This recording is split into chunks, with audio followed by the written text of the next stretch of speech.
sesuai janjian kemarin lewat chat WA sama ibu untuk memberikan edukasi kepada siswa ibu di sini tentang fungsi dan nyeri haid.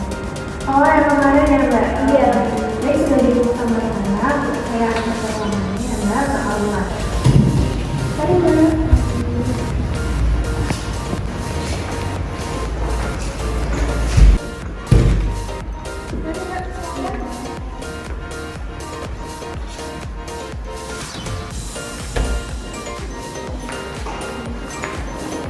Ayo masuk, Mbaknya udah datang. Ya. Masuk.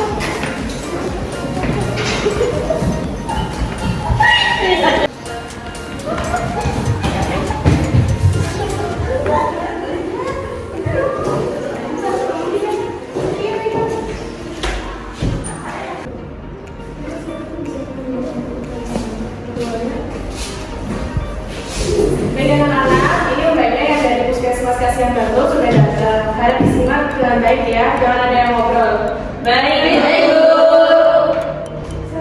Halo, selamat pagi adik-adik. Baik. Gimana kabarnya hari ini? Baik. Baik. Perkenalkan, di sini kami dari Puskesmas Kasihan Bantul. Kakak perawat Cindy dan teman kakak perawat Christine. Di sini kami akan menjelaskan kepada adik-adik SMA Pertiwi ya, Pertiwi. Ini kelas 1 semua ya. Ya. Di sini kami akan menjelaskan tentang hubungan antara pola makan dan bisfenol pada remaja putri. Nanti untuk penjelasannya Kak Christine yang akan menjelaskan. Oke, baiklah sebelum kita masuk ke penjelasan tentang bisfenol atau nyeri haid, kakak ingin bertanya, teman-teman di sini atau adik-adik di sini sudah pada haid atau belum? Sudah. Baik, kalau sudah haid, kakak ingin bertanya, apakah saat haid adik-adik sekalian merasakan nyeri haid atau tidak ya? Iya. Nyeri haid ya? Iya. Nyeri, baik ya. Di sini saya dan juga Kak Studi akan menjelaskan tentang bisfenol itu dan juga akan memberitahu bagaimana untuk agar tidak nyeri haid ya. Disimak baik-baik untuk penjelasannya. Oke, baiklah di sini kita mengambil tema yaitu tentang edukasi hubungan status gizi dengan kejadian bisfenol atau nyeri haid pada remaja putri yang berhubungan dengan sistem reproduksi. Baik, di sini saya menjelaskan tentang apa itu bisfenol. Bisfenol ini atau nyeri haid ini terjadi karena dinding rahim itu berkontraksi ketika peningkatan hormon prostaglandin, di mana proses pelepasan dinding rahim ini dibantu oleh hormon tersebut yang akhirnya menyebabkan nyeri. Kemudian untuk nyeri haid ini biasanya terjadi di bawah perut, menjalar ke daerah pinggang dan juga ke daerah paha. Terkadang disertai dengan nyeri, mual, muntah, diare, sakit kepala dan juga emosi yang kurang stabil. Di mana tujuan kita ini melakukan edukasi ini untuk mengetahui pencegahan masalah tentang kesehatan tersebut, untuk mengetahui dan juga menangani masalah nyeri haid atau bisfenol itu. Faktor-faktor yang harus diperhatikan dalam status gizi tentang bisfenol atau nyeri ini, yang pertama yaitu lamanya menstruasi, bisa menjadi salah satu faktornya. Kemudian kurangnya olahraga, kemudian adanya riwayat keluarga, bisa juga karena status gizi, di mana tingkat nyeri itu bisa bervariasi jika nyerinya semakin hari semakin meningkat. Zat gizi yang kurang seperti vitamin E, kalsium, magnesium dapat mengakibatkan semakin besarnya gejala sindrom pramenstruasi ini yang dapat memperburuk nyeri haid atau bisfenol. Seseorang yang memiliki gizi kurang itu biasanya memiliki IMI-nya kurang dari 18,5.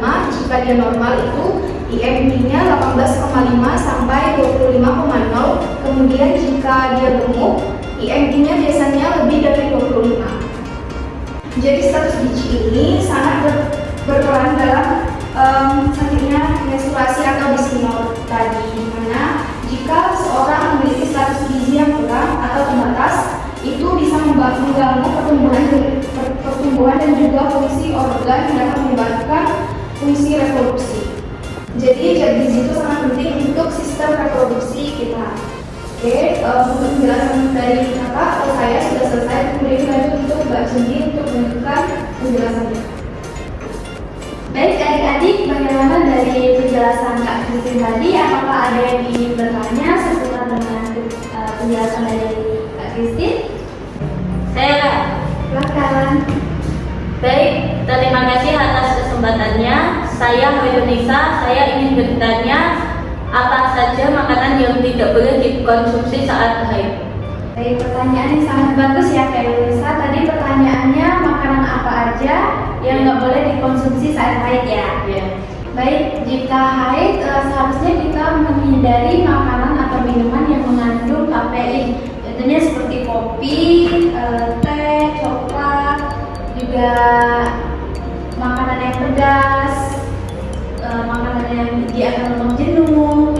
Jadi seperti itu. Jadi gitu ya, apakah jawaban kakak bisa membantu pertanyaannya? Bisa? Baik, terima kasih. Iya, sama-sama. Ada yang masih ingin bertanya adik-adik? Saya perkenalkan, saya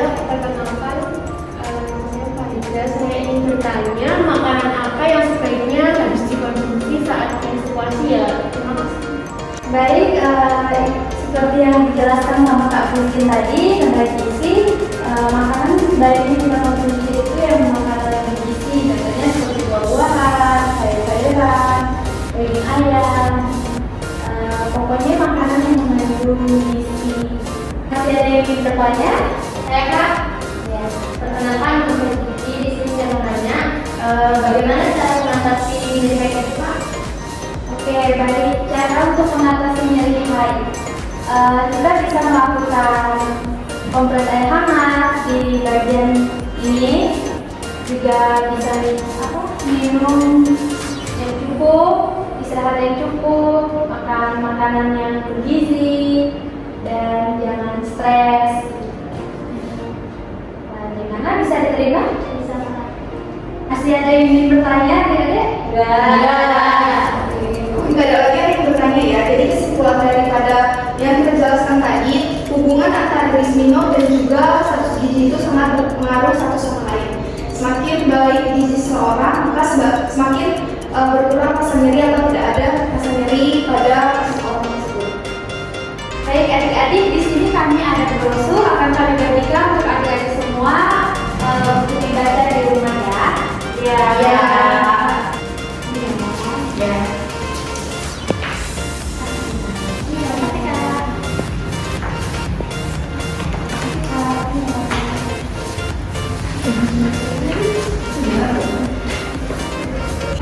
Baik, sekian edukasi dari kita.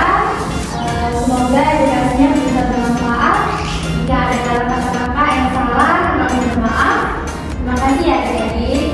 Selamat pagi.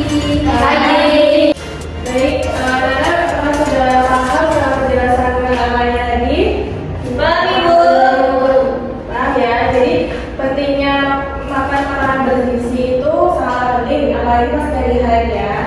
Nah, kalau pada tahu juga kan gimana cara mengatasi untuk nyeri haidnya? Ya. Kalau sudah makan semua, boleh pulang karena biar jam pulang juga. Sekian dari Ibu. Terima kasih ya atas semuanya. Ya, Bu. Selamat pagi. Selamat pagi.